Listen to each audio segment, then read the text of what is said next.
السلام علیکم ورحمۃ اللہ وبرکاتہ۔ الحمد للہ رب العالمین والصلاة والسلام علی سید الانبیاء والمرسلین محمد وعلی آلہ وصحبہ اجمعین۔ اما بعد فاعوذ باللہ من الشیطان الرجیم، بسم اللہ الرحمن الرحیم۔ یا ایھا الذین آمنوا ادخلوا فی السلم کافۃ ولا تتبعوا خطوات الشیطان انہ لکم عدو مبین۔ وقال تعالی فی مقام آخر ان عدۃ الشہور عند اللہ 12 شہرا۔ صدق اللہ العلی العظیم۔ اللهم صل على سيدنا نبينا ومولانا محمد وعلى آل سيدنا نبينا ومولانا محمد وبارك وسلم۔ واجب الاحترام، قابل صد احترام، معزز مکرم محترم، باوفا بہادر، نڈر بے بات بے خوف، توحید و سنت کے پروانوں، اصحاب رسول کے دیوانوں،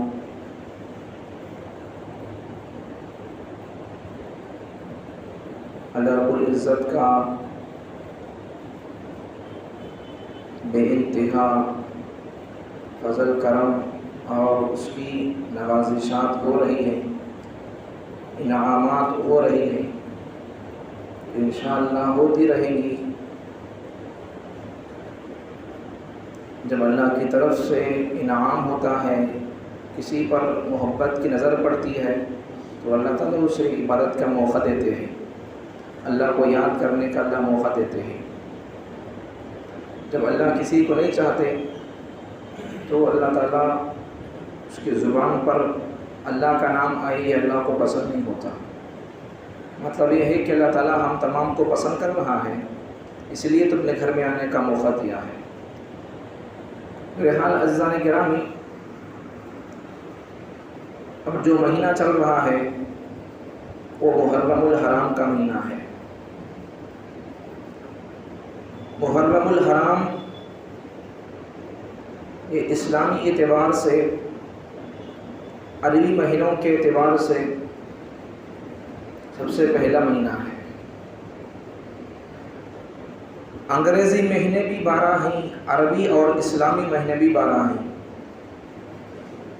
انگریزی مہینوں کا آغاز جنوری سے ہوتا ہے اور اس کا اینڈ دسمبر پر ہوتا ہے۔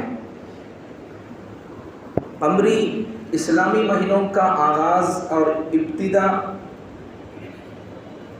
محرم سے اور اس کا اختتام اینڈ ذوالحجہ پر۔ محرم الحرام بھی مقدس مہینہ، جو کہ سب سے پہلا مہینہ ہے اسلامی، اور ذوالحجہ کا مہینہ، ذوالحجہ بھی، یہ بھی مقدس مہینہ۔ محرم الحرام کے اندر بھی عظیم تاریخ موجود ہے، عظیم واقعات موجود ہیں۔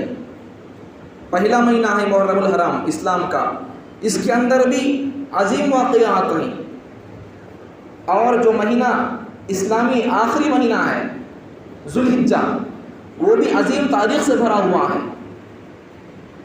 اس کے اندر بھی، محرم الحرام کے اندر بھی دل کو تڑپانے والے واقعات، عظیم واقعات سن کر آدمی کا کلیجہ منہ ہو جاتا ہے۔ اور ذوالحجہ کا مہینہ، آخری مہینہ، اس میں بھی ایسے واقعات ہیں کہ ان کو سن کر آدمی کی ہوش کھو جاتی ہے، آدمی کے آنسو نکل پڑتے ہیں، رونگٹے کھڑے ہوتے ہیں۔ یہ بھی مبارک مہینہ، یہ بھی مبارک مہینہ اللہ بتانا چاہتے ہیں کہ یہاں سے برکت شروع کرو، یہاں سے اپنے اعمال کو شروع کرو، وہاں تک یہ برکت والا مہینہ ہے، یہاں سے کام کو شروع کرو، یہاں سے برکت کو شروع کرو، نماز کو شروع کرو، روزے کو شروع کرو، قربانی کا جذبہ پیدا کرو، مصیبتوں پر صبر کرنے کا جذبہ پیدا کرو، اور جب آخری مہینہ آتا ہے تو وہاں بھی وہی حکم اور وہی بات ملتی ہے، وہی پوائنٹس ملتا ہے کہ تم پر جب مصیبت آ جائے تو برداشت کر لینا، تم پر جب پریشانی آ جائے وابلہ نہیں کرنا، ہنگامہ نہیں مچانا، شکوے شکایت زبان پر نہیں لانا، صبر سے کام لینا۔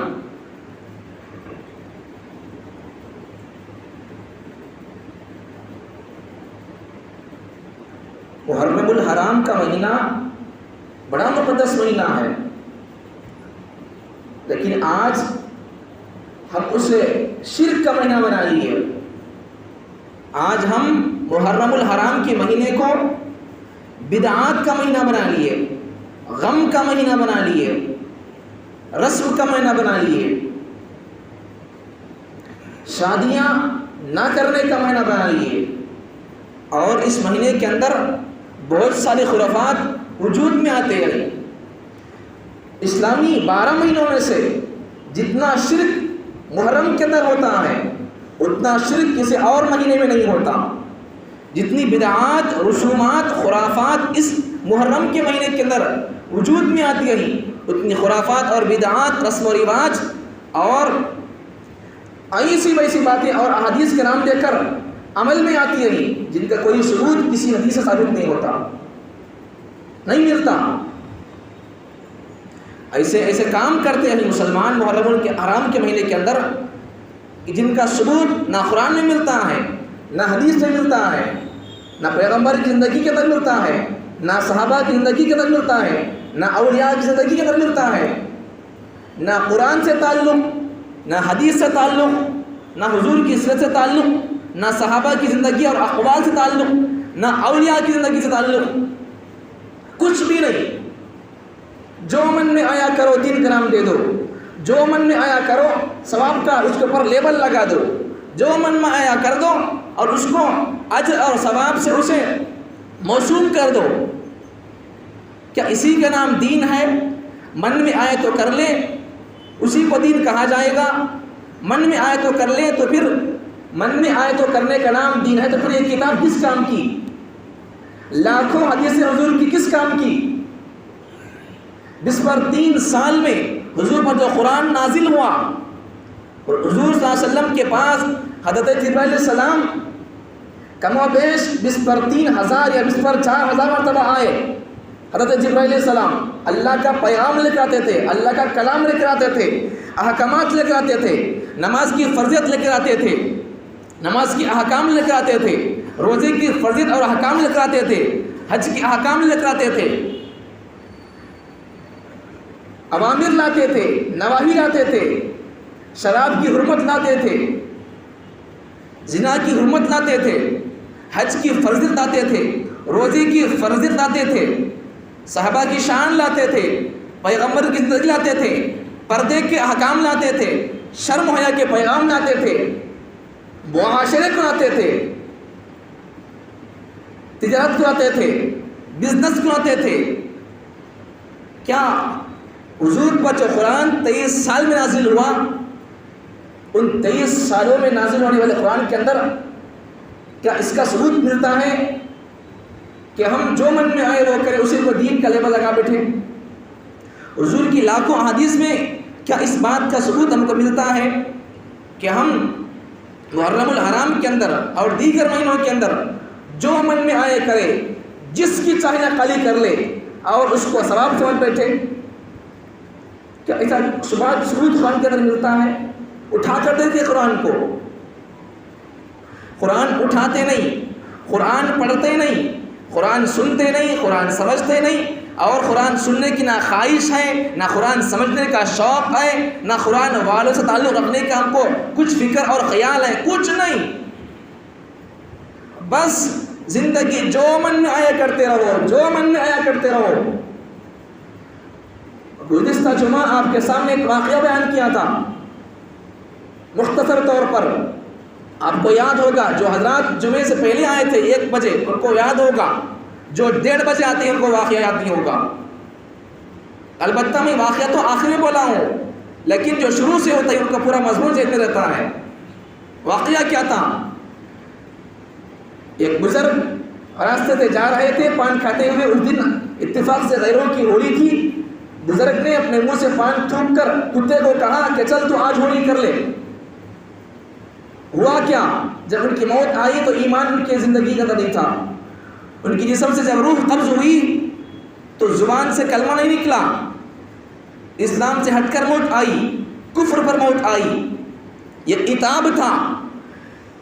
غیروں کی ہولی کے موقع پر بزرگ نے اپنے منہ کا پان کا تھوکا تو ایمان ختم ہو گیا.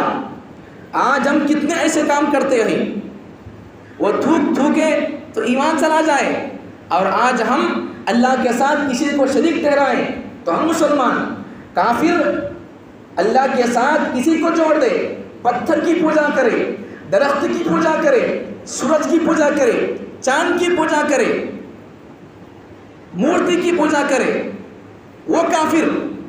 لیکن آج ہم محرم الحرام کے مہینے کے اندر چاندی کے، لوہے کے، سونے کے، 5 انگلیوں کے، 3 انگلیوں کے، 2 انگلیوں کے، 1 انگلی کے پنجے کو پوجا کر کے ہم مسلمان. خرد نے کہہ بھی دیا لا الہ الا تو کیا حاصل؟ خرد نے کہہ بھی دیا لا الہ الا تو کیا حاصل؟ جب تک کہ اس کا دل و نگاہ مسلمان نہ ہو تو کچھ بھی نہ حاصل.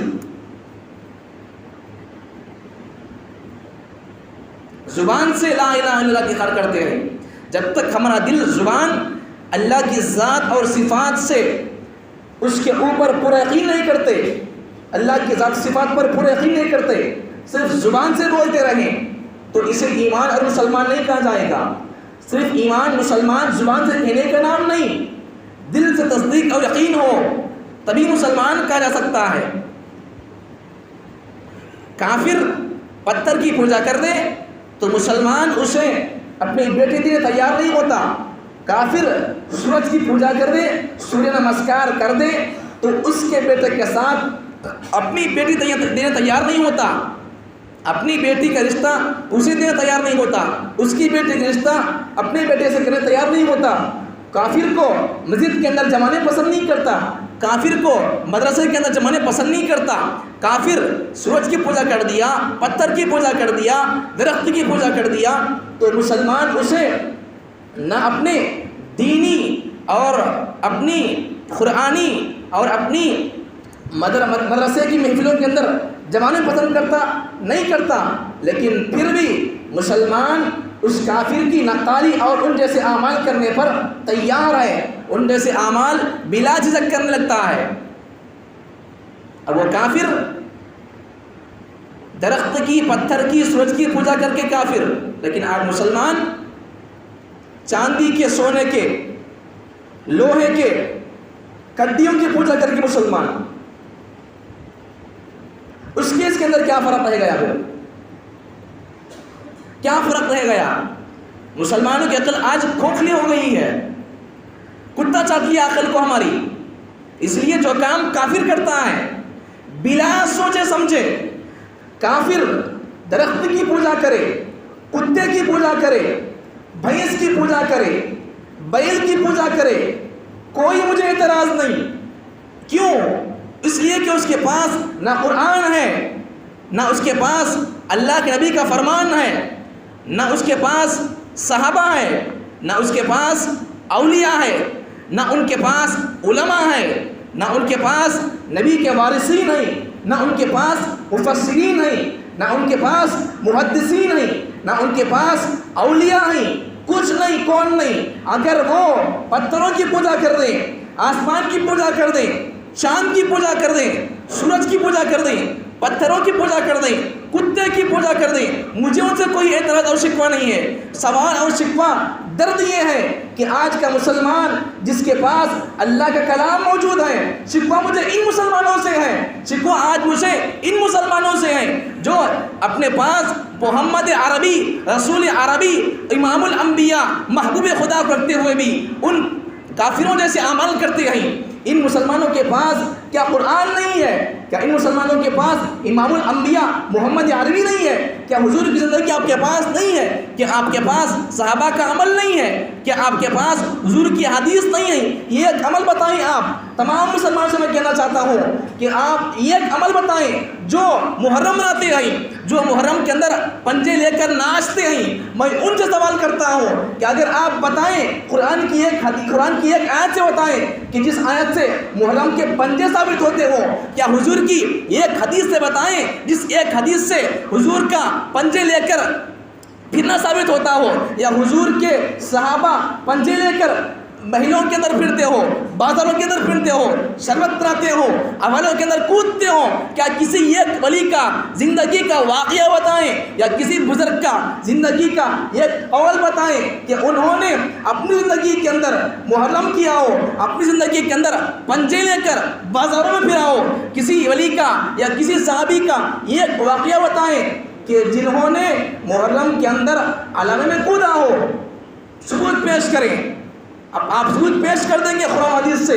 جو قرآن آپ کے گھروں کے اندر ہے وہی قرآن میرے سینے کے اندر الحمدللہ موجود ہے. اگر آپ بتائیں گے میں آپ کے ساتھ کرنے کے لیے تیار رہوں گا، میں آپ کے ساتھ محرم کروں گا، پنجے لے کر میں ناچوں گا آپ کے ساتھ. آپ مسلمان ہیں تو کیا میں مسلمان نہیں؟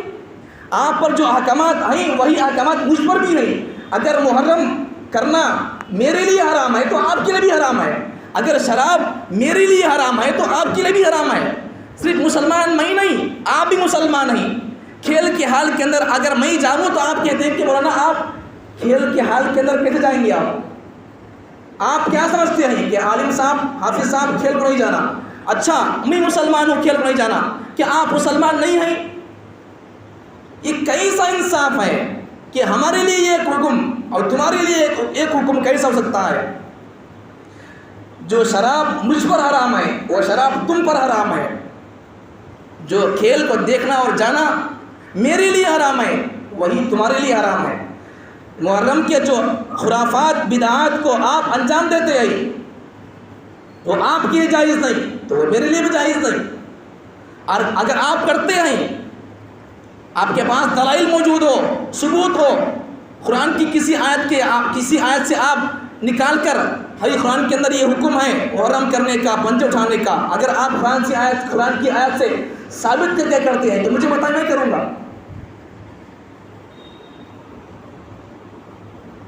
وہ کون سا آپ کے پاس ایسا علم ہے، آپ کے پاس وہ کون سا ایسا ایمان ہے، آپ کے پاس کس نے آپ کے پاس ایسی روایت بھیج دی ہے کہ اس کی روایت کو آپ کے پاس رہنے والی علم کی وجہ سے آپ قرآن سے مسئلہ نکال کر محرم کر رہے ہو؟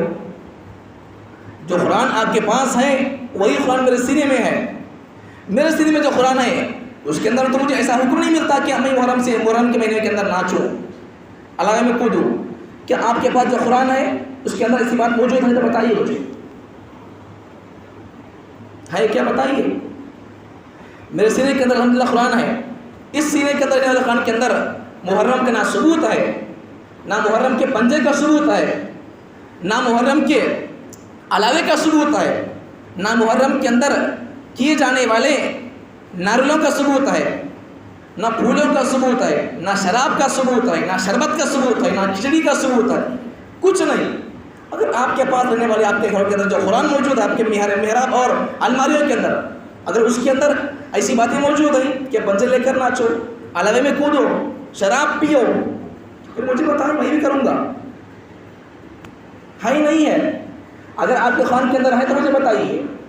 نہیں ہے تو میرے سینے کے اندر جو قرآن ہے، مسجد کے اندر جو قرآن موجود ہے اس پر غور کریں. ہے تو عمل کریں، نہیں تو پھر چھوڑ دیں.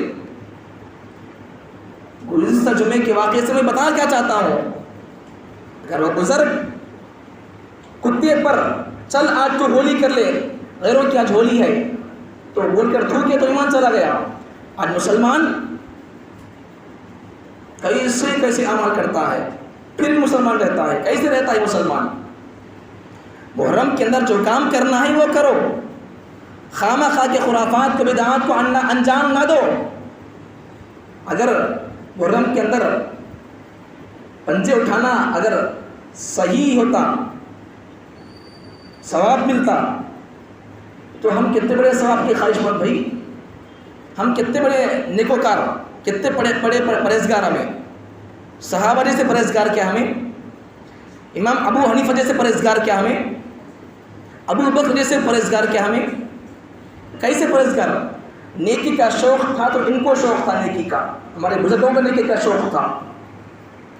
روٹی پکا کر کھائیں گے تو وقت زیادہ لگے گا، روٹی پکا کر گوندھ کر آٹا ملا کر کھانے میں میں 170 مرتبہ سبحان اللہ کہہ سکتا ہوں، اور تب ٹائم کہیں ضائع کرنا نہیں، ویسٹ کہیں کرنا ٹائم بول کر آٹا پیتے تھے، روٹی بنائے بغیر آٹا پیتے تھے، کئی کو ان کے پاس وقت کی قدر اور اہمیت تھی۔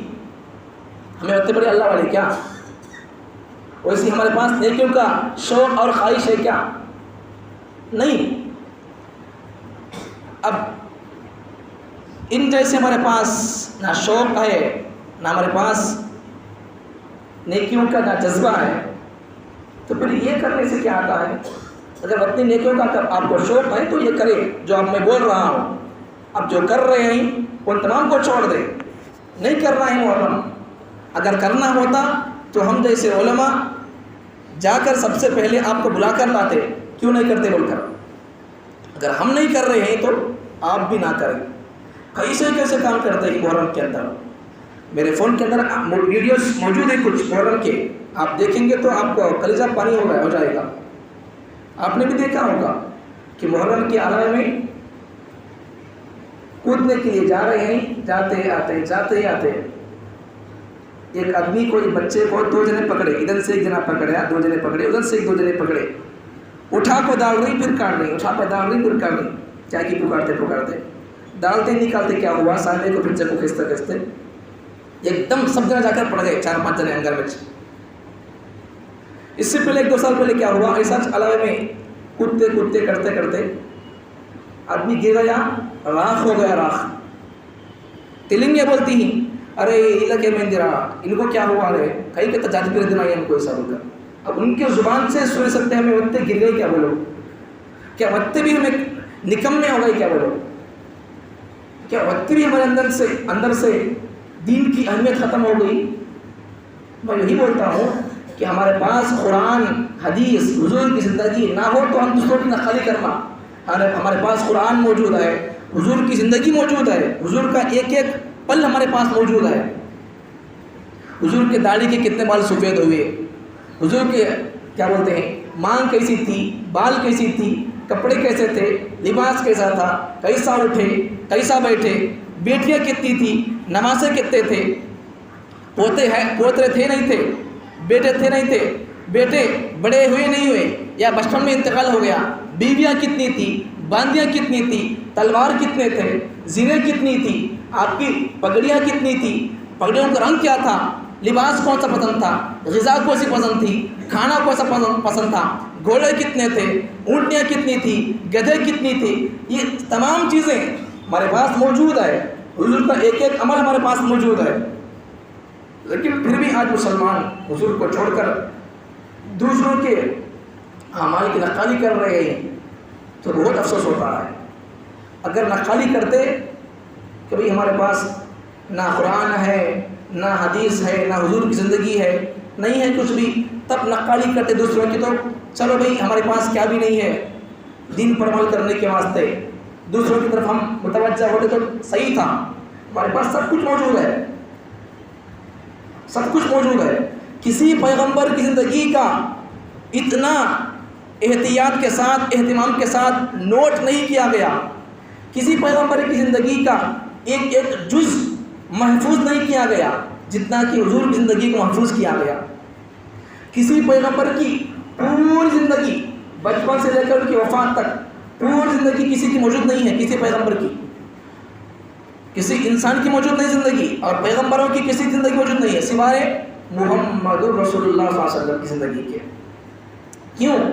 اس لیے کہ حضور کے ایسے صحابہ ملے ہیں کہ وہ حضور کی ایک پوائنٹ کو ایک کیا بولتے ہیں ایک اس سیکنڈ میں کیا کیے، اس وقت کیا کیے، نماز کیسا پڑھے، پہلی رکعت میں کیا پڑھے، جمعہ میں کیا پڑھے، ظہر میں کیا پڑھے، عصر میں کیا پڑھے، کب کیا کیے، سفر میں کیا کیے، حضر میں کیا کیے، یہ تمام چیزیں ایک ایک چیز، مسجد میں تو کیا کیے، اپنا میں کیا کیے، غیروں میں کیا کیے، بیویوں کے پاس گئے تو کیا کیے، یہ تمام چیزیں صحابہ نوٹ کر کے بھیجے، امت تک پہنچائیے، کب کیا کرنا، کس مہینے میں کیا کرنا بول کر۔ اب ہمارے پاس سب کچھ موجود ہے، گھر کے اندر بریانی پکی ہوئی ہے، بریانی کو چھوڑ کر اگر کوئی آدمی باہر اڈلی پر من مٹتا ہے، ہوٹل کے اندر ملنے والی باسی اور صبح کا پکا ہوا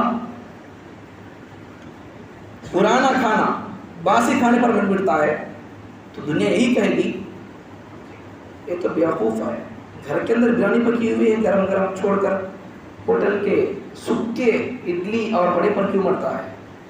شاندار کھانا موجود ہے گھر کے اندر، مالدار کھانا موجود ہے، شاہی دسترخوان لگا ہوا ہے گھر کے اندر، اگر وہ چھوڑ کر ہوٹل کے خشک سوکھے کھانے پر مرتا ہے تو دنیا یہی کہے گی کتنا بڑا بیوقوف آدمی ہے، گھر کے اندر شاہی دسترخوان لگا ہوا ہے تو اس طرف کیوں مرتا ہے، یہ شاید اس کی عقل اس کے گڑگے میں اتر گئی ہے۔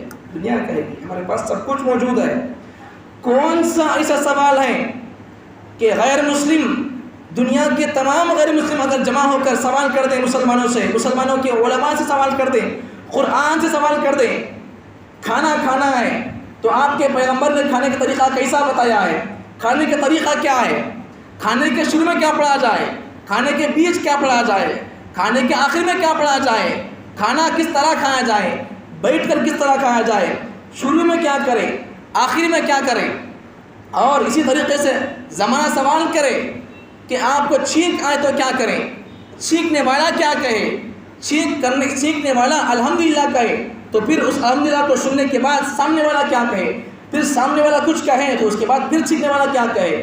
اسی طریقے سے اگر کسی کو جمائی آئے، نیند کے موقع پر آدمی کا منہ کھل جاتا ہے آہ بول کر، اسے جمائی کہتے ہیں، تو اس وقت کیا پڑھے، گھر میں ہو تو کیا کرے، باہر ہو تو کیا کرے، اپنوں میں کیا کرے، غیروں میں کیا کرے، بزنس کیسا کرے، شادی کیسا کرے، شادی کیسی بچی سے کرنا چاہیے، شادی کے اندر کیا دیکھنا چاہیے، مال دیکھنا چاہیے یا خوبصورتی دیکھنا چاہیے یا پھر اس کا خاندان کیسا ہے یہ دیکھنا چاہیے یا پھر دینداری دیکھنا چاہیے، کیا دیکھا جائے شادی کے اندر۔ شادی کر کے لائیں تو اس کے بعد میل ملاپ آپس کے تعلقات کیسے ہو، محبت کیسے بڑھتی ہے، جھگڑے کیسے ہوتے ہیں، شوہر کو کیا کرنا چاہیے، بیوی کو کیا کرنا چاہیے، بچوں کی طبیعت کون کرے، بچوں سے محبت کون کرے، بچوں سے پیار کون کرے، بچوں کو تربیت کا انداز اور ان کا سلیقہ کس طرح ہم کریں، بچوں کو 7 سال کے بعد الگ سلائیں یا ایک ہی جگہ سلائیں، بچے کو شادی کب کریں، کس عمر میں کریں، تعلیم کہاں دیں، تعلیم کون سی دیں، تربیت کیسی کریں، اس کو کس کے ساتھ رکھیں اور اس کو کس کے ساتھ رہنے سے منع کریں، یہ تمام چیزیں ایک بچے کی، ایک انسان کی پیدائش سے لے کر موت تک کے، قبر تک پہنچانے تک جتنے کام ہوتے ہیں ان تمام کاموں کی تفصیل ہمارے اسلام کے پاس موجود ہے۔ دنیا سوال کرے آپ یہ کام کرتے ہیں تو اس کام کو کرنے کا طریقہ کیا آپ کے پرافٹ محمد نے بتایا ہے تو ہم اس کا جواب دیں گے۔ ہم اگر کسی سے سوال کریں چاہے وہ یہودی ہو، عیسائی ہو، غیر مسلم ہو کہ ہم تمہیں یہ کام کرتے ہیں، یہ کھانے کا کام تم کرتے ہو، پانی پیتے ہو، کیا تمہارے پیغمبر نے، تمہارے گروؤں نے، تمہارے بڑوں نے اس کا طریقہ بتایا ہے، تو چپ ہو جائیں گے، ان کے پاس جواب نہیں ہوگا۔ اگر ہم سے دنیا سوال کرے جو سوال کرنا ہے کر لے، ہمارے پاس اس کا جواب موجود ہے، حضور کی زندگی سے ہم پیش کریں گے، ہمارے پیغمبر نے یہ کام کو اس طرح کیا ہے، اس طرح کیا ہے، اس طرح کیا ہے، اس دن ایسا کیا ہے، اس دن ایسا کیا ہے، پیغمبر کی زندگی سے ہم جواب دیں گے۔ اسلام کو ثابت کرنا بڑا کمال نہیں، سیکنڈ میں ہم چٹکی میں اسلام ثابت کر سکتے ہیں۔ اسلام سچا مذہب ہے، اسلام اچھا مذہب ہے، اس کو ثابت کرنے کے لیے کوئی لمبا چوڑا کام کرنے کی ضرورت نہیں۔ اگر آپ کو کسی غیر مسلم سے دوستی ہے، تعلق ہے، تو آپ اس سے سوال کر سکتے ہیں تمہارے کیا بولتے ہیں مذہب کے اندر کھانا کھاتے ہیں تو کیسا کھاتے ہیں، باتھ روم جاتے ہیں تو کیسا جاتے ہیں، کیا طریقہ ہے، آپ سوال کریں تو وہ چپ ہو جائے گا، لمبی فہرست لگا دیں، کھانا کھاتے ہیں تو کیا کھاتے ہیں، بیچ میں کیا پڑھتے ہیں، شروع میں کیا پڑھتے ہیں، کھانے کے بیچ اور شروع میں دعا پڑھنا بھول گئے تو کیا کریں، آخر میں کیا کریں، نہیں پڑھنے سے کیا ہوتا ہے، کھانا کس طرح کا ہے، ساری باتیں موجود ہیں. لیکن افسوس اس بات کی ہے کہ ہمارے پاس جو مذہب ہے سچا اور حق مذہب، اس کو چھوڑ کر ہم دوسروں کے حوالے ہو رہے ہیں، دوسروں کے نقالی میں لگ رہے ہیں. ہم اگر ایسا کریں گے تو پھر اللہ کی طرف سے عذاب آنے میں دیر نہیں لگے گی. جو امت، جو قوم قرآن کو چھوڑ کر رسول اللہ صلی اللہ علیہ وسلم کی سنتوں کو چھوڑ کر زندگی گزارتی ہے، یقیناً وہ گمراہ ہو جائے گی، گمراہ ہو سکتی ہے. حضرت پیران پیر محبوب سبحانی شیخ عبد القادر جیلانی رحمۃ اللہ علیہ فرماتی ہے، جس قوم کے سیدھے ہاتھ کے اندر قرآن ہو اور جس قوم کے بائیں ہاتھ کے اندر اللہ کے نبی کی طریقہ اور سنت ہو، وہ قوم کبھی گمراہ نہیں ہو سکتی اور اس قوم کو کوئی گمراہ نہیں کر سکتا. آج ہمارے ہاتھوں کے اندر قرآن ہے کیا؟ نہیں ہے. کم سے کم قرآن چھوڑو، ہاتھ میں لینا نہیں تھا، کم سے کم قرآن والے جو بول رہے ہیں وہ سن رہے کیا؟ وہ بھی نہیں ہے. آپ کو پڑھنا نہیں آتا.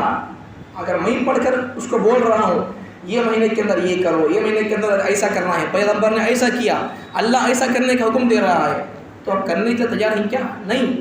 علاوہ کھود چکے ہیں وہاں پر، روڈ پر وہاں علاوہ کھدا ہوا ہے. اب بس 10 کب آئے گا محرم کا؟ جب جا کر ناچنا ہے. اگر یہی کرنا ثواب ہوتا تو پھر ہمارے بزرگاں کرتے نہیں کرتے؟ قرآن میں اس کا حکم آتا نہیں آتا؟ ہمیں کرتے نہیں کرتے؟ اگر کرنا ہوتا، اگر ہم نہیں کر رہے ہیں، اگر بزرگان دین نہیں کر رہے ہیں، صحابہ نے اس کام کو نہیں کیا تو چھوڑ دیں. منمانی کے نام دین نہیں ہے. ایک چیز آپ کو پسند ہے، ایک چیز رب کو پسند ہے، تو دین کسے کہیں گے؟ آپ کی پسند کی چیز کو قربان کر کے رب کی پسند کی چیز کو اختیار کرنے کا نام مسلمان ہے. قرآن کہتا ہے، اللہ کہتا ہے خاص بھانجی سے شادی نہ کرو. لیکن آج بہت سارے مسلمان جن کو معلوم نہیں ہے، جن کا تعلق نہ علم سے نہ علم والوں سے ہے، وہ اپنی خاص بہن کی بیٹی سے شادی کر کے زنا کر رہے ہیں. زنا ہے زنا. اپنی خاص بھانجی سے، خاص بہن کی بیٹی سے یا خاص بھائی کی بیٹی سے شادی کرنا زنا ہے. کر رہے نہیں کر رہے؟ کر رہے ہیں. اس مہینے کے اندر یا عام طور پر جو کام کرنا ہے وہ کام نہیں کرتے، اور جس وقت اللہ جو کام کرنے کا حکم دیتا ہے وہ کام ہم نہیں کرتے. ہمارے من میں جو آتا ہے وہ کر لیتے ہیں. اب اوپر سے کیا، گھروں کے اندر جو ہماری بڑی عمر کی بوڑھیاں رہتی ہیں، نانی، اماں، پنانی، ان سے جا کر پوچھتے ہیں مسئلے، ایسا کرنا نہیں کرنا، کر سکتے نہیں کر سکتے. خاص چچا کی بیٹی سے نکاح کر سکتے ہیں، اس مسئلے سن لیں. اس مہینے کے اندر لوگ عام طور پر شادی نہیں کرتے. اس مہینے کو عام طور پر لوگ منحوس سمجھتے ہیں، اور اپنی بیٹیوں کا نکاح اگر کسی کو دے کر اور کسی کے گھر میں ہماری بچی ہے شادی کر کے رکھ کے آئی تو محرم کا مہینہ شروع ہونے سے پہلے جا کر بچی کو بلا کر رہ لیتے ہیں. کیوں؟ پوچھو تو کیا بولتے معلوم؟ نہیں با اس مہینے میں یہ کیچ دہلیز میں، یہ کیچ آنگن میں، یہ کیچ گھر میں سانس بھی بہت نہیں پھرنا کرتے، نہیں ہنا کرتے، کئی کو دلیل دراجی کرتے، منحوس کرتے. قرآن کو آج تک نہیں اٹھایا، منحوس نہیں سمجھ رہا ہے. زندگی 60 سال ہو گئی، 50 سال ہو گئی، قرآن کو چھوا نہیں. زندگی کے اندر درندراگی نہیں آئے گی. محرم کا مہینہ آ گیا تو سانس بہو یہ گھر کے اندر نہیں رہنا.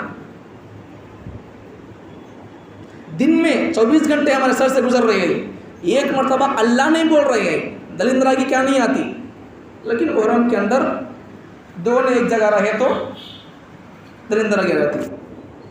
اور اسلام کا وہ کون سا ایسا مہینہ ہے، اسلام کا کون سا ایسا دن ہے جس میں قرآن میں کہا گیا ہو یا حدیث کے اندر یہ کہا گیا ہو کہ میاں بیوی الگ رہنا؟ بتائیے کس مہینے کے اندر یا کس دن کے اندر اللہ نے کہا ہو؟ بتائیے آپ. میاں بیوی جب نکاح کر کے دے دیے تو الگ رہنا بول کر کہیں فرمایا، کہیں کہا گیا ہو؟ بتائیے آپ. نہیں ملتا.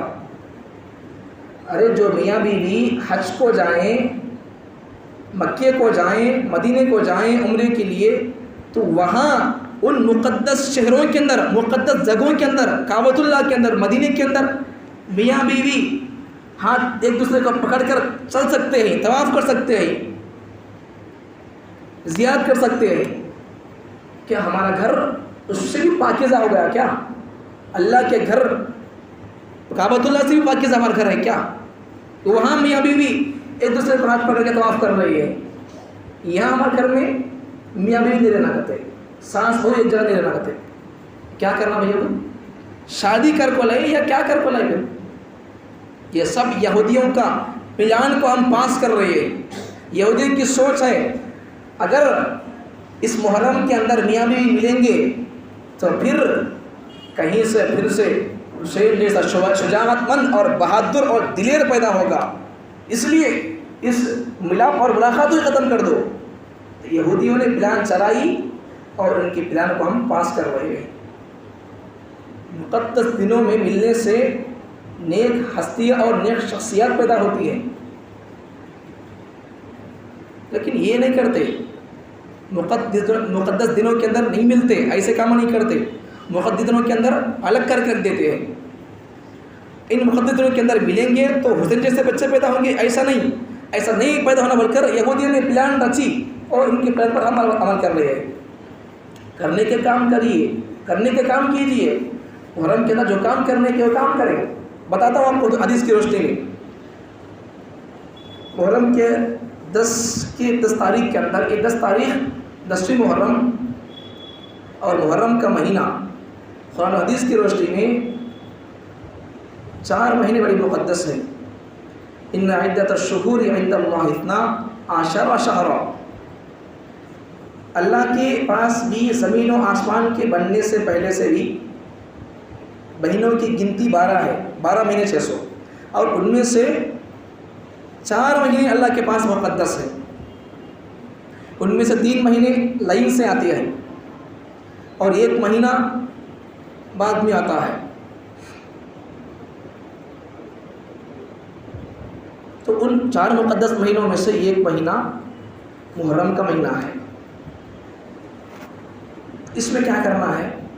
10ویں تاریخ کو روزہ رکھنا، رمضان کے روزوں کے بعد افضل روزے، جیسا فرض نمازوں کے بعد افضل نماز تہجد کی نماز ہے، ویسے رمضان کے روزے فرض ہیں، تو رمضان کے روزوں کے بعد اگر کوئی روزے زیادہ فضیلت والے ہیں تو محرم کے روزے ہیں۔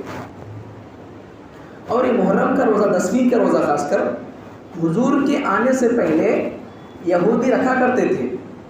وجہ کیا تھی رکھنے کی؟ جب حضور صلی اللہ علیہ وسلم مدینے کو گئے مکے سے ہجرت کر کے، تو وہاں دیکھا کہ یہودی روزہ رکھ رہے ہیں۔ حضور صلی اللہ علیہ وسلم بھی مکے کے اندر جب تھے تو روزہ رکھتے تھے، لیکن یہاں مدینہ کو آ کر دیکھیے تو یہ بہت احتیاط سے روزہ رکھتے ہیں۔ تو معلوم کیا یہ لوگ یہودی کیوں روزہ رکھتے ہیں؟ تو معلوم کرنے پر معلوم ہوا، تحقیق کرنے پر، کہ یہ لوگ اس لیے روزہ رکھتے ہیں کہ یہ محرم کی 10ویں تاریخ کو حضرت موسیٰ علیہ السلام کو اللہ نے فرعون کے چنگل سے بچا لیا ہے، نجات دی ہے، اور فرعون کو اللہ نے 10ویں محرم کو غرق کر دیا ہے۔ پھر موسیٰ کو اللہ بچا لیا۔ یہودی حضرت موسیٰ کے بچا لی جانے پر شکرانے میں روزہ رکھتے ہیں۔ تو حضرت حضور صلی اللہ علیہ وسلم نے فرمایا، ارے ہم تو ان سے بالکل قریب کے لوگ ہیں، ان سے زیادہ محبت کرنے والے ہم ہیں، تو ہم اگر وہ 1 روزہ رکھتے ہیں یہودی تو ہم 2 روزہ رکھیں گے۔ تو حضور نے فرمایا، خالف الیہود خالف المشرکین، تم مشرکین سے، یہود و نصارہ سے تم مخالفت کرو۔ روزہ رکھنا عبادت ہے، اچھا عمل ہے۔ حضور نے کیا فرمایا؟ عبادت کے اندر بھی تم یہودیوں سے الگ تھلگ اور ان سے مخالفت کرو۔ روزہ رکھنا تھا تو حضور رکھتے تھے، لیکن حضور نے کیا فرمایا؟ اگر میں حضور صلی اللہ علیہ وسلم زندگی بھر محرم کا 10واں روزہ رکھتے تھے، لیکن جس سال آپ کی وصال ہونے والی تھی، انتقال ہونے والا تھا، اس سال کے محرم میں آپ نے کیا فرمایا؟ اگر میں آئندہ سال زندہ رہا تو یا تو محرم کی 10ویں 9-10 روزہ رکھوں گا یا پھر 10-11 روزہ رکھوں گا، یہ فرمایا۔ حضور کی خواہش تھی، جب سال آیا محرم کا 2واں تو تب تک حضور زندہ نہیں تھے، لیکن حضور کی خواہش تھی۔ اس سے کیا بات سمجھ میں آتی ہے کہ عبادت کے اندر جب ہم کو یہودیوں سے، مشرکوں سے مخالفت کرنا ہے 2 روزے رکھ کر، تو پھر ہمارے اعمال میں، اخلاق میں، کردار میں کتنا ہم یہودیوں سے نقلی کیا بولتے ہیں مخالفت کرنا، بولو کتنا مخالفت کرنا. لیکن آج لباس ہمارے یہودیوں کے سر کے، ہمارے بال یہودیوں کے سر کے، ہماری ہر چیز یہودیوں کے سر کی.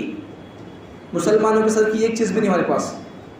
اس سے بچیں، یہودیوں کی، مشرکوں کی، ہیروؤں کی، فلم اسٹاروں کی نقلی کرنے سے بچیں. حضور کی نقلی کریں، صحابہ کی نقلی کریں. ان سے کچھ ملتا ہے، ان سے کچھ نہیں ملتا. بہرحال اللہ تعالیٰ مجھے اور آپ کو محرم کے اندر جو کام کرنا ہے ان کو کرنے کی توفیق عطا فرمائے. کرنے کا کام کیا ہے؟ روزہ رکھیں، روزہ رکھیں. روزہ فرض تو نہیں ہے، رکھتے ہیں تو اچھی چیز، ثواب کی چیز ہے. اگر میں روزہ رکھتا ہوں آپ نہیں رکھتے ہیں تو میں آپ کو نہیں بول سکتا کہ بھائی تمہیں روزہ نہیں رکھے.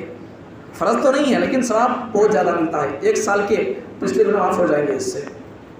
تو روزہ کے اندر کیا ترتیب ہے؟ یا تو نبی محرم کو اور 10ویں محرم کو 2 روزہ رکھیں، یا پھر 10 11. 10 تو رکھنا سا کیوں بھی، لیکن اس کے ساتھ ایک روزہ اور ملا لیں، یا تو 9 10 ملا لیں یا پھر 10 11 کو ملا لیں. اس کے علاوہ دوسری چیز، اس دن اپنے بیوی بچوں پر دل کھول کر خرچہ کریں. اچھا پکائیں، اچھا کھائیں، اچھی نیت سے کھائیں. لیکن محرم کے اندر خاص طور پر ایسا کرے تو ایسا ہوتا کرتے، ایسا نہیں کرے تو ایسا ہوتا کرتے، یہ عقد رکھ کر نہیں. اچھی نیت سے معمول سے ایسا ہی کھانا ہے تو کھائیں، لیکن ایسا یہ کرنا کرتے، یہ پکانا کرتے، یہ کھانا کرتے، ایسا کوئی کیا بولتے تخصیص نہ کریں، اس کو خاص نہ کریں. معمول سے ایسا کھانا ہے تو کھا لیں. دل کھول کر خرچ کریں، دل کھول کر اپنے بیوی بچوں پر کیا بولتے ہیں اچھا لٹا کر، اچھا کیا بولتے ہیں دل کھول کر خرچ کر کے ان کو جو چاہتے ہیں گھر میں پکا کر آرام سے کھائیں. لیکن پنجے، ناچنا، ڈھول، تاشے، ان سے بچ کر رہیں. اللہ تعالیٰ مجھے اور آپ کو محرم کے اندر جو کام کرنے کے ہیں ان کو کرنے کی توفیق عطا فرمائے، اور جن کاموں سے بچنے کے لیے کہا جاتا ہے ان کو کرنے سے اللہ تعالیٰ میری آپ کی پوری امت مسلمہ کی اللہ حفاظت فرمائے. وآخر دعوانا الحمدللہ رب العالمین. جو حضرات سنت نہیں پڑھے حضرات سنت پڑھ لیں، اس کے بعد عربی خطبہ.